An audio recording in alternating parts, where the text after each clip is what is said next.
I never thought I'd be writing this, but here I am, still reeling from the events of the past few months.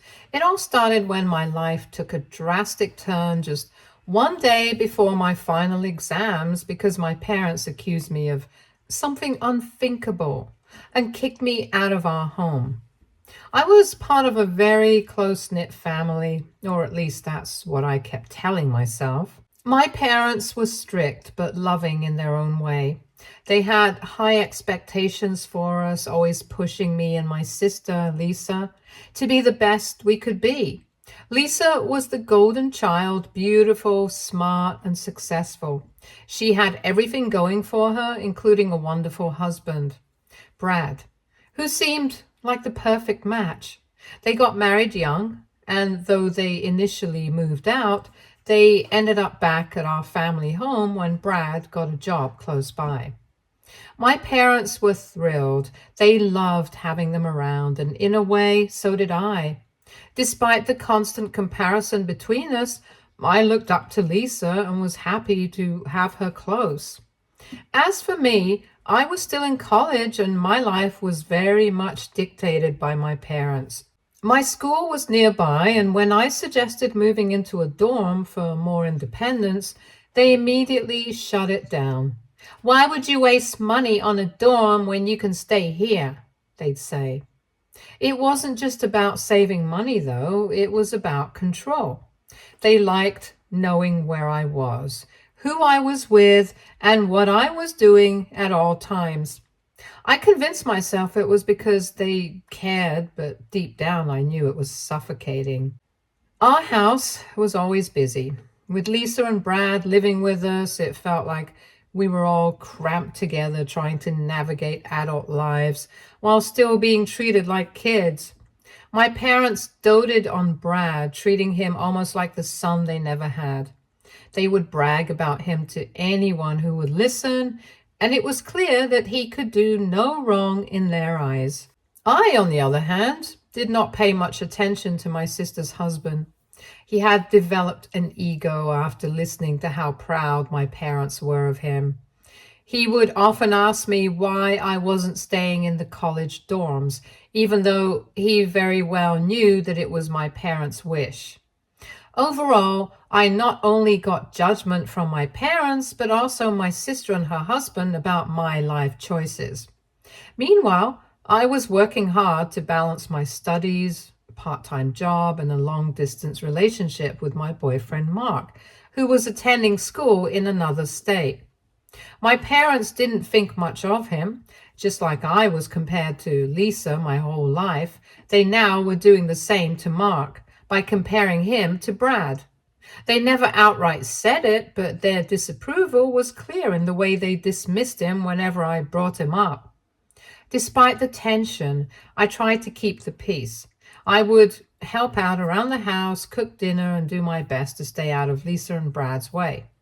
Lisa and I were never particularly close, but we had a cordial relationship.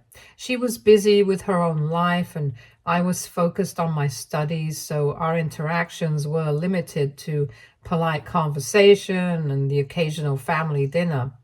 Brad, on the other hand, was always friendly, treating me more like a little sister than just his wife's sibling. We got along well, and I appreciated having someone who didn't seem to judge me the way my parents did. But everything changed one day, out of nowhere, when my parents called me into the living room with serious expressions. It was just before my finals, and I was stressed out and exhausted from studying. They said they had something important to discuss, and I immediately felt a pit in my stomach. They looked at me with disappointment and anger, saying they had found some messages on my phone, messages that apparently proved I was trying to sleep with Brad, my sister's husband. I was completely blindsided. They showed me these so-called texts, but they were so out of context and clearly made up. I tried to explain that I would never, ever think of Brad that way.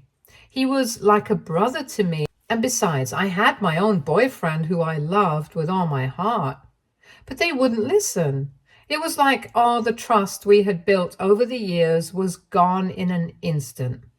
They accused me of trying to ruin Lisa's marriage and demanded that I leave the house immediately.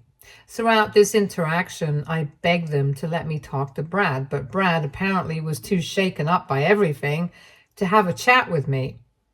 With nowhere else to go, I called my grandparents, desperate and in tears.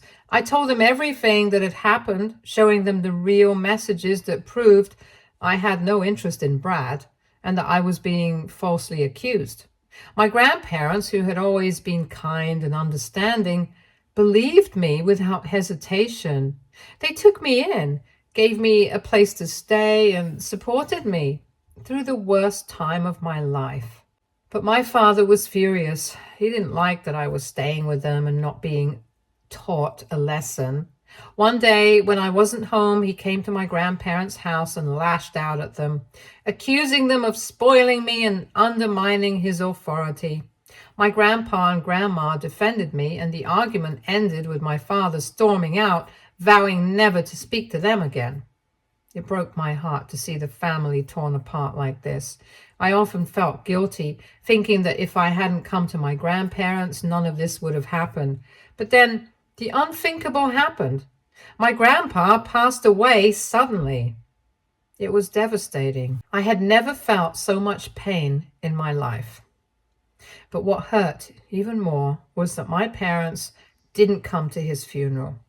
I was barely holding it together, trying to manage everything with my boyfriend's help. And on top of that, I had to take care of my grandma, who was completely heartbroken. Her husband was gone, and her own son had abandoned her in her time of need. A few days later, out of nowhere, my parents showed up at my grandparents' house. I was still grieving, and seeing them only brought up all the anger and pain I had been trying to push down. I asked them why they hadn't come to the funeral, and they casually said they were out of the city, but I knew the truth. They were on vacation. My cousin had seen their Facebook posts and told me everything, but I kept quiet, holding back the urge to confront them. At the time, my boyfriend Mark was also staying with us for a few days, helping me and my grandma cope with the loss. The moment he came out to see my parents, my dad coldly asked me why he was there if Mark's presence was a problem. That struck a nerve in me. I had been holding everything together, managing the funeral arrangements, supporting my grandma, and dealing with my own grief, all while my parents were off enjoying themselves, ignoring their responsibilities. I felt a surge of anger rise within me as I looked at my father, who seemed completely oblivious to the hurt he had caused. I asked him who he thought had managed all the funeral arrangements, who had made sure everything was done properly, and who had been there for my grandma when she needed her family the most. Ideally, it was supposed to be him, as the son who should have taken charge of these things, but he had been nowhere near us, leaving me to pick up the pieces of our shattered family. Dad didn't like that at all. He glared at me, clearly offended that I would dare question him, and told me to watch my tone, as if I was still the obedient child he could control. But I wasn't that person anymore. Then, almost out of nowhere, his entire demeanor shifted. The anger in his eyes disappeared, replaced by an unsettling calm. He suddenly became the calmest person in the room, speaking softly and saying that he wasn't here to fight. He claimed he wanted to let everything go and start fresh. He even said he was here to forgive me for what had happened with Brad, as if that was something I needed forgiveness for. He then mentioned that he would allow me to stay here with Grandma, but in return, he wanted something that was his. I was taken aback. A moment ago, he was telling me to watch my tone, and now he was talking about forgiveness and forgetting the past? It didn't make any sense, and I couldn't shake the feeling that something was off. Then it hit me. He was here for his inheritance. After everything he had put Grandpa through, After the abandonment and the betrayal, he was now here for money. He wasn't interested in making amends or fixing our broken relationship. He wanted what he thought was his, what he believed he was entitled to, regardless of the damage he had caused. But he had no idea that Grandpa was well aware of his motives. Grandpa, bless his soul, had taken care of everything. A day after the funeral, as we started clearing out Grandpa's room, we came across a note tucked away in one of his drawers. It simply said, "Call Bob." Bob was a lawyer and an old friend of Grandpa's, someone who had visited several times in the past, though I never thought much of it at the time. When we contacted Bob, he delivered the news that Grandpa had left behind a will, carefully deciding who would inherit what. Now that I think about it in hindsight, Dad's timing was almost too perfect. It was as if he knew the will would be brought up soon and wanted to stake his claim before it did. But I have to admit, it gave me a deep sense of satisfaction when I told him that I knew exactly what he was looking for. He wasn't here to reconcile, to mend our broken family, or even to offer any real forgiveness. No, he was here for Grandpa's savings, for the money he believed was rightfully his. But that wasn't going to happen. Grandpa had made sure of that. With a mix of calmness and firmness, I told Dad that Grandpa had left all the funds in my name. Every last bit of savings he had accumulated was now mine to manage. As for the house, Grandpa had signed it over to Grandma, ensuring she would always have a roof over her head, safe from anyone who might try to take it away from her. Initially, I had planned to break this news when the dust had settled, when perhaps we could sit down as a family and have a civil discussion about everything. Maybe in another world, we could have found some way to reconcile and talk about Grandpa's final wishes with respect and understanding. But that possibility vanished the moment Dad stepped into the house with his entitled attitude, thinking he could bully and manipulate his way into getting what he wanted. When I told him about the will, I saw the shock and disbelief flash across his face. For a moment, he was speechless, unable to comprehend that everything he had been counting on was no longer within his reach. But then, as quickly as the shock had appeared, it was replaced by anger. He was such a narcissist that he believed he had always been there for his parents. He accused me of lying, of manipulating Grandpa into changing his will, as if I had somehow orchestrated all of this. The irony was almost laughable, him accusing me of being manipulative when he was the one who had abandoned his family in pursuit of his own greed. But I stood my ground. I explained that Grandpa had made these decisions on his own long before he passed, and that Bob, the lawyer, could verify every word I was saying. There was no conspiracy, no secret plot to cut him out. Grandpa had simply known where my parents' priorities lay, and he acted accordingly to protect what was most important to him, his wife and granddaughter. Dad's anger only grew as the reality of the situation sank in. He tried to argue, to convince me that I should hand over the money to him, that it was rightfully his as Grandpa's son.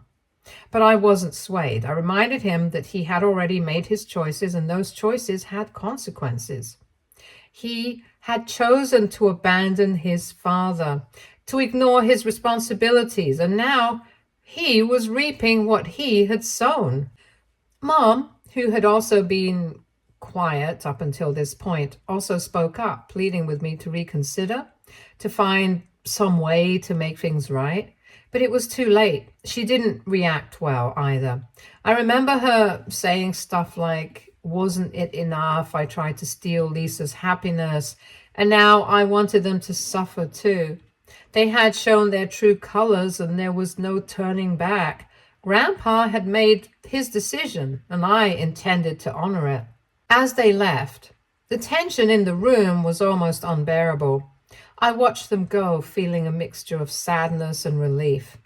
Sadness because my relationship with my parents had reached a point where there was no hope of reconciliation, and relief because Grandpa had protected us even in his absence. In the days that followed, I focused on helping Grandma adjust to life without Grandpa, making sure she was taken care of and that she knew she was not alone.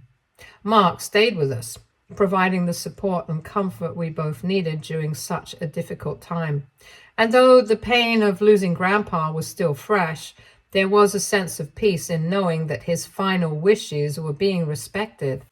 Then, just when I thought the dust had finally settled, a letter arrived in the mail. It was from Bob, Grandpa's lawyer, and it was addressed to me. I opened it expecting some final details about the will or maybe a note of condolence, but what I found inside was something entirely different. The letter explained that Grandpa had set up a trust fund in my name. This wasn't a surprise. I already knew about the savings he had left me, but what caught me off guard was the requirement that came with it. The trust was tied to a piece of property in Florida, one that Grandpa had quietly purchased years ago. According to the letter, the property was to remain under my ownership, but with one condition. If my parents attempted to contest the will or tried to make any legal claim on Grandpa's estate, the property would automatically transfer to them along with the funds tied to it. The twist? The property was nothing more than a broken down old house, far from the luxurious inheritance my parents would have expected. And the funds? They were barely enough to cover the taxes and maintenance costs for such a property. I sat there stunned, realizing that Grandpa had not only anticipated my parents' greed, but had set a trap for them. If they tried to challenge the will, they wouldn't just lose, they would inherit a financial burden that would drain them dry. A few days later, I received a call from Bob. He informed me that my parents had in fact tried to contest the will. They had hired a lawyer and were planning to take the matter to court, convinced that they could somehow claim the inheritance they believed was rightfully theirs. Bob, in his calm and measured way, explained to me that as soon as they filed the paperwork, the trust would kick in and the Florida property and all its associated costs would become theirs. The news hit me like a punch to the gut, not because I was worried, I knew they wouldn't win, but because it was exactly what Grandpa had foreseen. He had known, even in his final days, that my parents would let their greed drive them to this point, and now they were walking right into the trap he had laid for them. When the court case began, it was clear from the start that my parents didn't stand a chance. The will was airtight, and Bob had ensured that everything was in order. But my parents, blinded by their desire for money, passed on, thinking they could somehow overturn Grandpa's final wishes. Then, on the day the judge dismissed their case, it happened. The trust kicked in, and the Florida property, along with its financial burden, was officially theirs. They were furious, of course, realizing too late that they had been outmaneuvered by the very man they had tried to betray. I watched from a distance as they scrambled to deal with the fallout, trying to sell the property, only to find that no one wanted to buy a crumbling old house with a mountain of debt attached to it. Their financial situation quickly deteriorated, and they found themselves trapped in a mess of their own making. In a way, it was the ultimate poetic justice. Grandpa had managed to protect me and Grandma from their greed, even from beyond the grave, and while I never took any pleasure in their suffering, I couldn't help but feel a sense of closure. They had made their choices, and now they had to live with the consequences. Now, my dad is angry, but instead of backing down, he started asking for my forgiveness. He tried to paint themselves as the victims, claiming he was just misunderstood and that they only wanted what was fair. My mom had also been constantly dropping texts and voice messages trying to sweet talk me about everything. She talks about how families fight but always find their way back to each other. How grandpa would want us to be united and how she just wants to put the past behind us. But their actions speak louder than their words, and it's clear they haven't truly changed. They're not interested in reconciliation. They're interested in finding a way back into the money they lost. What's worse is that they've roped Lisa and Brad into their scheme. Suddenly, my sister and her husband are reaching out to me, trying to play the role of peacemakers. They're saying all the right things, talking about family and how we need to stick together, but I can see through it. It's all part of the game. Lisa, who had barely spoken to me since the accusation, is now acting like she cares about mending our relationship. They're all hoping that if they can guilt me enough, I'll give in and offer them a piece of the trust fund. They're trying to wear me down, to make me feel like I'm the one holding the family back, that it's my fault we're all so divided. And for the first time, I'm genuinely confused. Part of me wants to hold my ground, to keep what Grandpa left me and not let them manipulate me again. But another part of me wonders if maybe I should try to forgive, to find some way to move forward, even though I know their intentions are far from pure. So, Reddit, AITA for wanting to hold on to what Grandpa left me, even if it means turning my back on my family? Or should I try to forgive them, knowing full well that their motives might not be as pure as they claim? Update 1. For a day or two after my parents' visit, everything was surprisingly calm. It felt like, even though there was no hope for reconciliation, at least the drama might finally be over. I allowed myself to relax a little, thinking that maybe they had finally accepted the situation and moved on. But deep down, I knew it was too good to be true. The calm before the storm. Sure enough, just as I started to believe things might stay quiet, I received an email from my dad, and the tone of the message was chilling. He wasn't just angry, he was seething with resentment and entitlement. He wrote that he knew all of Grandpa's money was rightfully his and that I was nothing more than a thief for keeping it from him. He went on about how I was supposed to be a decent human being and do the right thing by handing everything over to him. Then, as if to add insult to injury, he brought up the Brad situation again, saying that he would graciously forgive me for what I did if I gave him the money, but if I didn't, I would face severe consequences. It was shocking, not just because of his words, but because of how far he was willing to go. The email was a direct threat, and it left me feeling sick to my stomach. This wasn't just about money anymore. This was about control, power, and his need to dominate everyone around him, even if it meant destroying his own daughter in the process.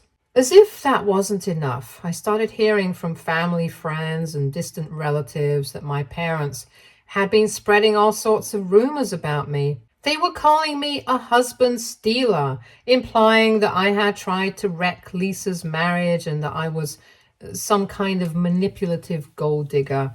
It was also a little funny because what gold were they talking about? Brad was living with his in-laws because it was cheaper, and while I did not judge him earlier, I was surely doing that now. The lies were hurtful, but what really got to me was how low they were willing to stoop. They were trying to ruin my reputation, to paint me as the villain in this twisted story they had created.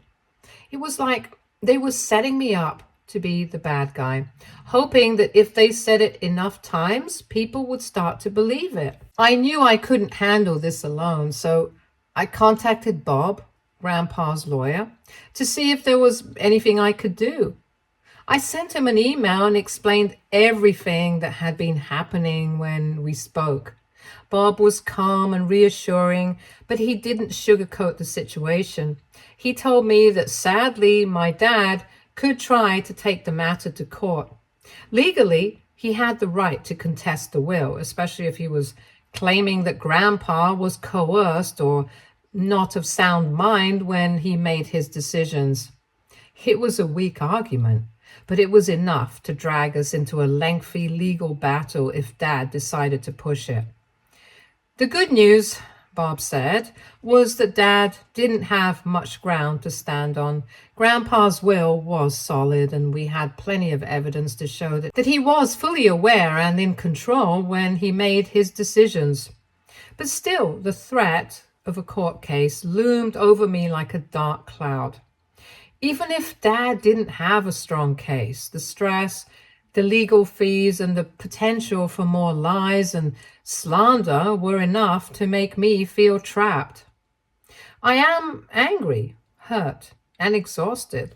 It feels like no matter what I do, they will keep coming after me. My parents were supposed to be the ones who supported me, who had my back no matter what. Instead, they were the ones tearing me down, trying to take away the security and stability that Grandpa had worked so hard to give me. So here I am, preparing for whatever comes next. I've started gathering all the documents and evidence I might need if this goes to court. I've also started keeping a record of every message, every email, every voicemail that my parents send me. Bob said it could all be important if we need to prove harassment or intent to defame me.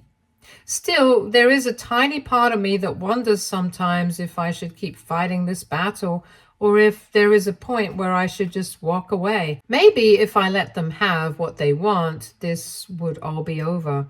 But then again, what kind of message would that send?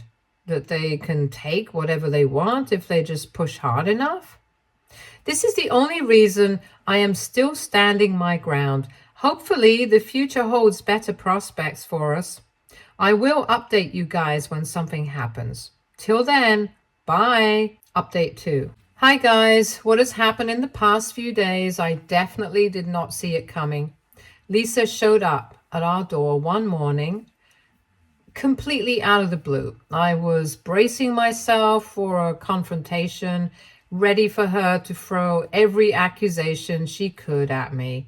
But instead of anger, what I saw was a broken woman. She looked exhausted, her eyes red from crying. Before I could even ask what was wrong, she collapsed into tears, her entire body shaking as she tried to speak. Through the sobs, she told me what had happened. Brad, her husband, had been on a supposed work trip. Lisa, in an attempt to surprise him, decided to visit him unannounced, but when she got to his hotel, she walked in on him with another woman. The shock and the betrayal, it was all too much for her to handle. She confronted him right there, screaming at him, demanding answers, asking how he could do this to her. In the heat of the moment, she threw every accusation she could think of at him, including the one that had torn our family apart. Did he ever really think I was flirting with him? And that's when Brad, trying to salvage what little dignity he had left, finally told the truth. It wasn't me. It was never me. The texts that Lisa had seen, the ones that had made her accuse me of trying to steal her husband, were actually from one of his many flings. He had saved the woman's number under my name to avoid suspicion. He thought it was clever, a foolproof way to cover his tracks. But it all backfired when Lisa saw the messages and jumped to the worst possible conclusion.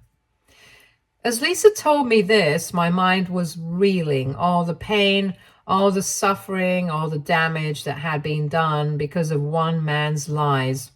The fact that my parents had believed him, had turned against me without even considering that I might be innocent, was like a knife twisting in my chest all over again. But what Lisa told me next was even more heartbreaking. After discovering Brad's betrayal, she had gone to our parents, expecting them to support her, to stand by her side as she dealt with the mess her marriage had become. But instead of comfort, they told her to make it work with Brad. They actually advised her to forgive him, to let it go and move on as if this infidelity was just a minor bump in the road. They were more concerned about maintaining appearances than about their daughter's happiness. They didn't want the embarrassment of a divorce in the family, so they were all willing to sacrifice Lisa's well-being to keep up the facade of a perfect family. Hearing this, I was torn between rage and pity. I was furious that our parents could be so callous, so blind to what their children were going through. But I also felt an immense sorrow for Lisa. She had been through so much, and instead of the support she desperately needed, she was being pressured to stay in a toxic relationship for the sake of appearances. Lisa kept apologizing, saying she was sorry for everything, for not believing me, for letting herself be manipulated by Brad and our parents. She said she didn't know who else to turn to and that she didn't know what to do anymore. She felt trapped, alone, and completely lost. I didn't know what to say to her. Part of me wanted to scream, to tell her that this was the consequence of her actions, that she had chosen to believe lies about her own sister. But another part of me just wanted to hold her and tell her that we would figure this out together. We talked for hours that day, and by the end of it, I knew things would never be the same between us. But I also knew that we both needed each other now more than ever. Grandma told Lisa that she could stay with us as long as she wanted to. As for our parents, I don't know what will happen next. Now that the truth about Brad has come out, I wonder if they'll change their tune, 'cause all of their manipulations were based on this. Let's see what happens next. Update 3. Things have started to settle down, and even though the emotional wounds are still fresh, Lisa is still struggling, understandably so, after everything she's been through. But we've started looking into divorce proceedings for her, making sure she's fully separated from Brad. It's a slow process, but it's a necessary step for her to start healing. On a more positive note, my parents finally did what they should have done a long time ago. They threw Brad out of their house. He's no longer staying there, and honestly, that's a relief. It's frustrating that it took this long for them to see the truth, but at least it's finally happened. In a surprising turn, Dad actually reached out to Grandma and apologized for everything. His absence during Grandma's funeral, the way he treated me and the strain he put on all of us, he assured Grandma that he wanted to make up for it and try to repair the damage he had caused. Grandma, though, was firm with him. She reminded him that while this apology was nice, it didn't change the fact that he wasn't getting any money or the house. What shocked me the most was that Dad actually accepted this without any argument. It felt like a small victory, even though I'm still cautious about his motives. Just a day ago, Grandma brought up something important. She told me she wanted to make sure her will was in order. She hasn't shared this with the rest of the family yet, but she confided in me that she plans to leave the house to Lisa. I think this is a great decision. Lisa deserves to have something stable and meaningful after everything she's been through, and being a part of our grandparents' legacy might help her find some peace. Looking back, everything that's happened has made me rethink what family really means. It's not just about blood or tradition. It's about the people who stand by you when things get tough, who believe in you even when others don't. My relationship with my parents might never be the same, but I'm okay with that. I have my grandma, my sister, and the support of those who truly care about me. So, Reddit, this might be the last update. Things are far from perfect, but we're all finding our way forward. Lisa is starting to rebuild her life, and I'm hoping that my parents might finally be changing, even if it's just a little bit. I guess time will tell if they really mean it, or if this is just another phase in a long line of disappointments. But for now, we're all doing our best, and that's all I can really ask for. I know I haven't said this enough, but I am very grateful for all of your advice and support. Without your comments, I would not have gotten this far. Thank you for giving me so much confidence. Goodbye. Stay tuned for more stories from our girl relationships.